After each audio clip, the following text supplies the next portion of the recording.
Hello dear students, welcome to our YouTube channel Stake Study. Dear students, आज की इस नई वीडियो में हम शुरू करेंगे जो कि फिजिक्स का हमारा चैप्टर है, चैप्टर नंबर 1 मेजरमेंट यानी कि मापन। तो इसका हमारा जो कि पहला क्वेश्चन है, कह रहा है कि बालू के एक कण की त्रिज्या जो कि हमारे पास दी गई है कि 1.6 इंटू 10 टू द पावर जो कि -4 मीटर है। इस कण की त्रिज्या एंगस्ट्रॉम में होगी, यानी कि इसे हमें कन्वर्ट करना है एंगस्ट्रॉम में। तो इसको कन्वर्ट कर लेंगे तो हमारे पास जो कि वैल्यू दी गई होती है, यानी कि 1 मीटर में हमारे पास होता है 10 टू द पावर 10 एंगस्ट्रॉम होते हैं। तो इसे हम यहाँ पर हमारे पास दिया गया है 1.6 into 10 to the power 4 metre. तो यहाँ पर हो जाएगा जो कि 1.6 into 10 to the power 4 metre -4 metre में हमारे पास हो जाएगा 10 टू द पावर 10 मीटर से मल्टीप्लाई हो जाएगी। तो यहाँ पर -4 से इसमें से 6 4 चले जाएंगे तो हमारे पास कैंसिल आउट हो जाएंगे। तो 1.6 इंटू जो कि हमारे पास हो जाएगा 10 टू द पावर 6 एंगस्ट्रॉम। तो डियर स्टूडेंट्स, हमारे पास जो कि राइट आंसर हो जाएगा वह हो जाएगा हमारे पास जो कि 1.6 इंटू 10 टू द पावर 6। यहाँ पर एंगस्ट्रॉम नहीं लिखा गया है, तो ऑप्शन नंबर ए इस क्वेश्चन का राइट आंसर हो जाएगा। तो डियर स्टूडेंट्स, आई होप कि ये क्वेश्चन आपको समझ में आ गया होगा।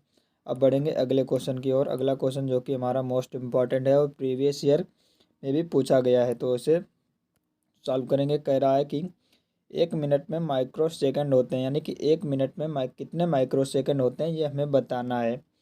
ऑप्शन नंबर ए जो कि कह रहा है कि 7 × 10 to the power 7 microsecond, और ऑप्शन नंबर बी हमारे पास है 6 × 10 to the power 7 microsecond, और ऑप्शन नंबर सी हमारे पास है 5 × 10 to the power 7 microsecond, और ऑप्शन नंबर डी हमारे पास है जो कि 10 to the power 8 × 10 to the power 7 micro second.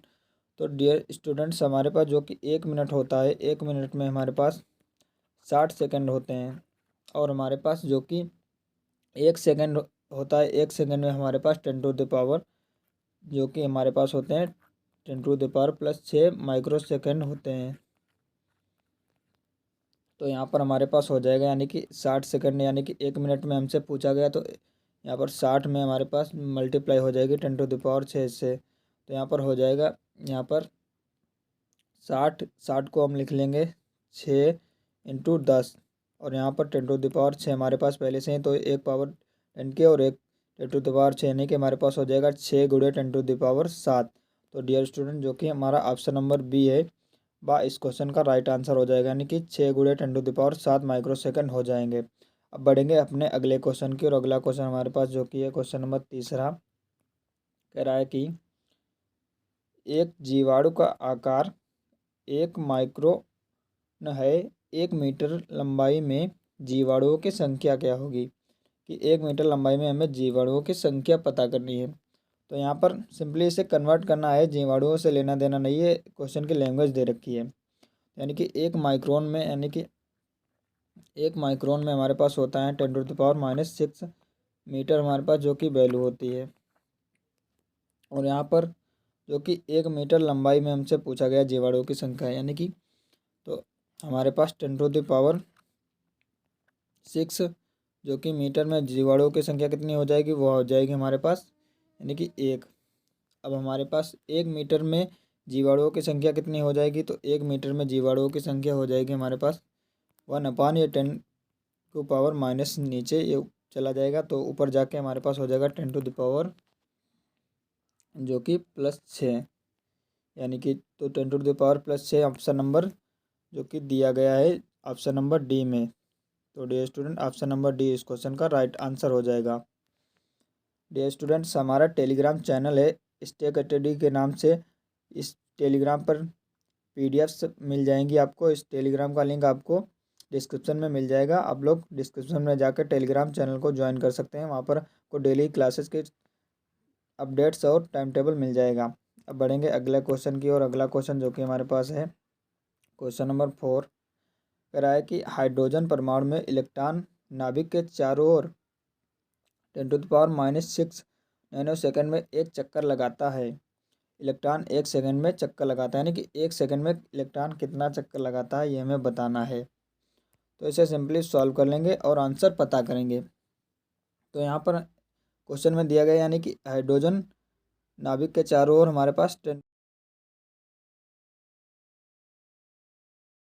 10⁻⁻6 nanosecond में एक चक्कर, यानी कि एक चक्कर में हमारे पास एक चक्कर जो कि हमारे पास 10⁻⁻6 नैनोसेकंड में पूरा करता है, और जो कि एक सेकंड में हमारे पास होते हैं, यानी कि नैनो सेकंड कि 10⁻⁻6 में हमारे पास गुणा हो जाएगी 10⁻⁻9 से। तो हमारे पास इसे नैनो को नैनो सेकंड से सेकंड में कन्वर्ट कर लेंगे। तो यहाँ पर हमारे पास वैल्यू हो जाएगी 9 और -6 तो हो जाएगी 10⁻⁻15 सेकंड, यानी कि एक चक्कर जो कि हमारा 10⁻⁻15 सेकंड में कन्वर्ट करता है, यानी कि लगाता है। तो 10⁻⁻15 सेकंड में चले चक्करों की संख्या यानी कि 1 हो जाएगी। अब यहाँ पर तो एक सेकंड में कितने चक्कर लगाएगा ये हमसे पूछा गया। तो एक सेकंड में हमारे पास जो कि चक्कर लगाएगा वह हो जाएगा हमारे पास, यानी कि 1/10⁻⁻15। तो ऊपर जाके हमारे पास हो जाएगा 10⁻15 चक्कर।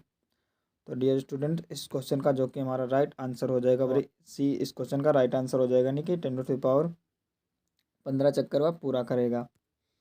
अब बढ़ेंगे अगले क्वेश्चन की, और अगला क्वेश्चन हमारे पास है क्वेश्चन नंबर 5वां, जो कि कह रहा है कि किसी तारे से पृथ्वी तक प्रकाश के आने में 5 वर्ष लगते हैं। तारे की पृथ्वी से दूरी किलोमीटर में होगी, यानी कि तारे से हमारा जो लाइट आती है वह पृथ्वी तक उससे आने में 5 वर्ष का समय लगता है। तो तारे से पृथ्वी की दूरी हमसे पूछी गई, वो भी किलोमीटर में। तो इसे किलोमीटर में कन्वर्ट कर लेंगे और आंसर पता करेंगे। तो यहाँ पर हमारे पास जो कि दूरी का फार्मूला होता है, यानी कि दूरी बराबर स्पीड इंटू हमारे पास टाइम, यानी कि दूरी बराबर चाल गुणे समय होता है। तो यहाँ पर प्रकाश की चाल कितनी हो जाएगी हमारे पास, 3 × 10⁸ मीटर प्रति सेकंड होती है। और यहाँ पर हमारे पास इसमें 5 वर्ष का समय लगता है। तो 5 वर्ष यानी कि 5 वर्ष में हमारे पास 365 दिन हो जाएंगे, और हमारे पास 24 घंटे हो जाएंगे, और 24 घंटे में हमारे पास 60 मिनट होते हैं, और यहाँ पर हमारे पास 60 सेकंड होते हैं। तो इसे आगे सॉल्व करेंगे तो हमारे पास वैल्यू आ जाएगी 4.73 × 10⁻16 मीटर।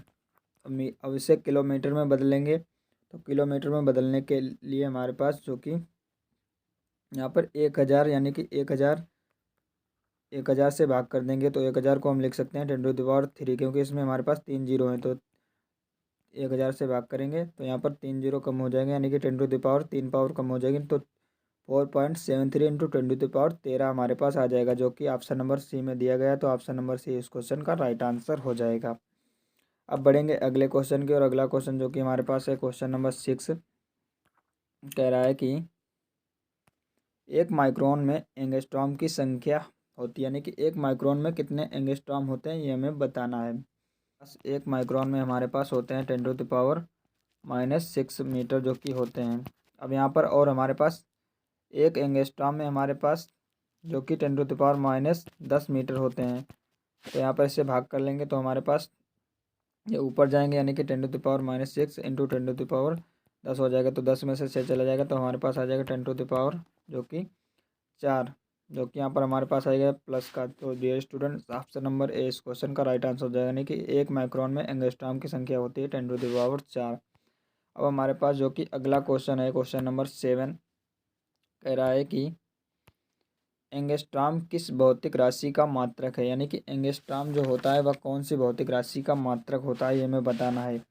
ऑप्शन नंबर ए दे रखा है ध्वनि के वेग का, ऑप्शन नंबर बी हमारे पास है प्रकाश की तरंगदैर्घ्य का, और ऑप्शन नंबर सी हमारे पास है प्रकाश के वेग का, और ऑप्शन नंबर डी हमारे पास है इनमें से कोई नहीं। तो डियर स्टूडेंट्स, इस क्वेश्चन का जो कि हमारा राइट आंसर हो जाएगा वह हो जाएगा हमारे पास जो कि ऑप्शन नंबर बी, यानी कि जो हमारा एंगस्ट्रॉम होता है वह प्रकाश की तरंगदैर्घ्य का जो कि हमारा मात्रक होता है। तो ऑप्शन नंबर बी इस क्वेश्चन का राइट आंसर हो जाएगा। अगला क्वेश्चन हमारे पास है क्वेश्चन नंबर 9, जो कि मोस्ट इम्पॉर्टेंट है और प्रीवियस ईयर पॉलिटेक्निक 2012 में भी पूछा गया है। तो इसे सॉल्व करेंगे। हमारे पास क्या कह रहा है कि कह रहा है क्वेश्चन नंबर केल्विन किस राशि का मात्रक है, यानी कि केल्विन किस राशि का मात्रक होता है ये हमें बताना है। ऑप्शन नंबर ए हमारे पास से विद्युत धारा का, ऑप्शन नंबर बी हमारे पास है ताप का, ऑप्शन नंबर सी हमारे पास है ज्योति तीव्रता का, और ऑप्शन नंबर डी हमारे पास है ऊष्मा का। तो डियर स्टूडेंट्स, जो कि हमारा केल्विन होता है वह हमारा होता है, यानी कि वह ताप का मात्रक होता है, यानी कि ताप का मात्रक होता है हमारा केल्विन, दूसरा सेंटीग्रेड, तीसरा हमारा फ़ारेनहाइट या रेमर होता है। तो डियर स्टूडेंट, ये हमारे चार जो होते हैं हमारे ताप के मात्रक होते हैं, ये आप लोग याद रखिए। तो ऑप्शन नंबर बी इस क्वेश्चन का राइट आंसर हो जाएगा। अब बढ़ेंगे अगले क्वेश्चन की ओर। अगला क्वेश्चन जो कि हमारा है क्वेश्चन नंबर 10, कह रहा है कि एक लकड़ी के एक गुटके की लंबाई, चौड़ाई तथा ऊंचाई क्रमशः 20 सेंटीमीटर, 30 सेंटीमीटर व 10 सेंटीमीटर है। एमकेएस प्रणाली में गुटके का आयतन ज्ञात कीजिए।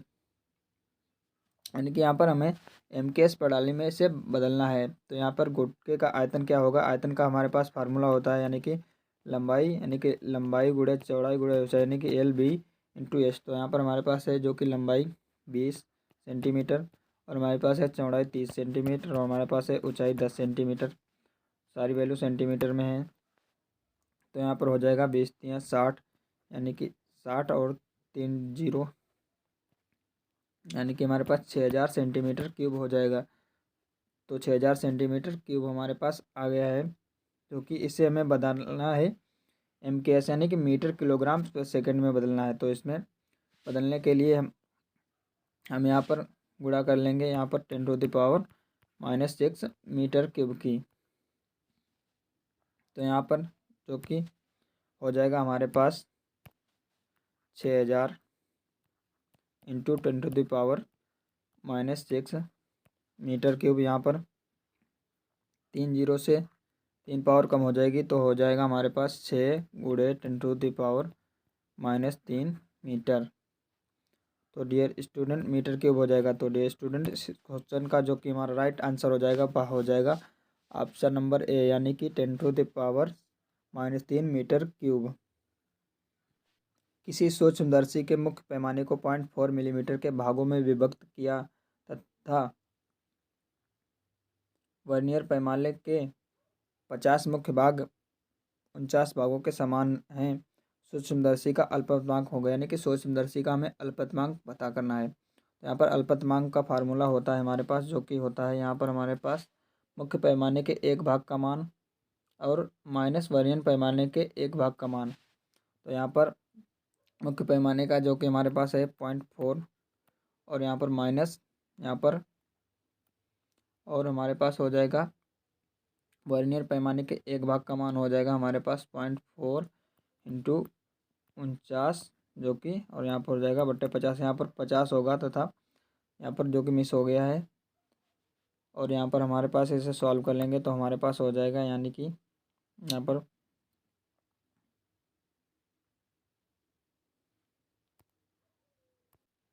यहाँ पर आगे सॉल्व कर लेंगे तो हो जाएगा यहाँ पर हमारे पास 125 कि 49 बटे 125 माइनस 4। तो यहाँ पर इसे फाइनल सॉल्व कर लेंगे तो हमारे पास आ जाएगा 0.39 मिलीमीटर। तो डियर स्टूडेंट्स, जो कि ऑप्शन नंबर ए है वह इस क्वेश्चन का राइट आंसर हो जाएगा। अब बढ़ेंगे अगले क्वेश्चन की, और अगला क्वेश्चन हमारे पास है जो कि कह रहा है कि क्वेश्चन नंबर 13, एक कण 17 सेकंड में 1260 मीटर दूरी तय करता है।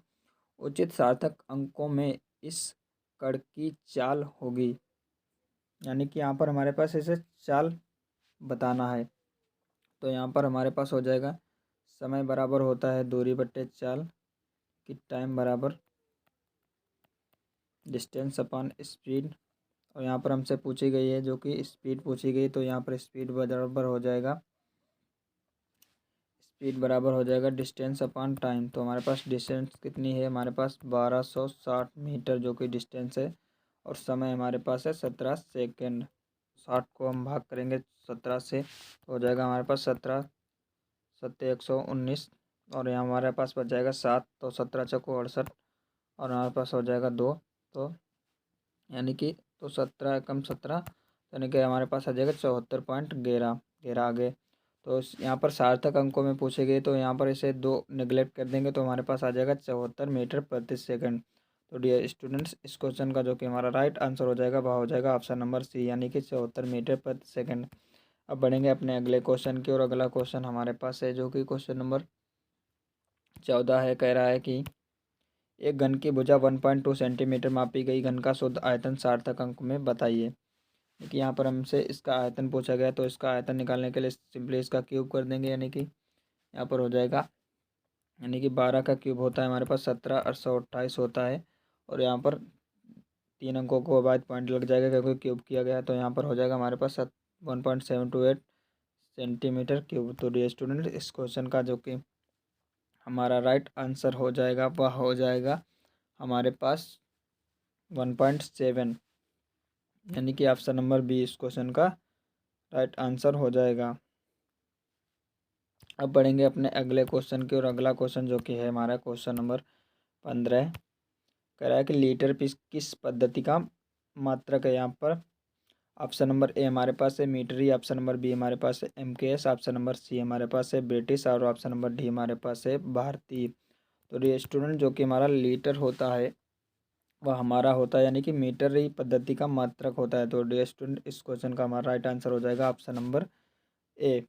तो डियर स्टूडेंट, आई होप कि ये क्वेश्चंस आपको समझ में आए होंगे और ये वीडियो आपको अच्छी लगी होगी। डियर स्टूडेंट, इस वीडियो को लाइक करें और हमारे चैनल को सब्सक्राइब जरूर करें, अपने फ्रेंड्स के साथ शेयर करना ना भूलें। Thank you so much for watching this video. हम आपसे मिलेंगे जल्दी अगली वीडियो में।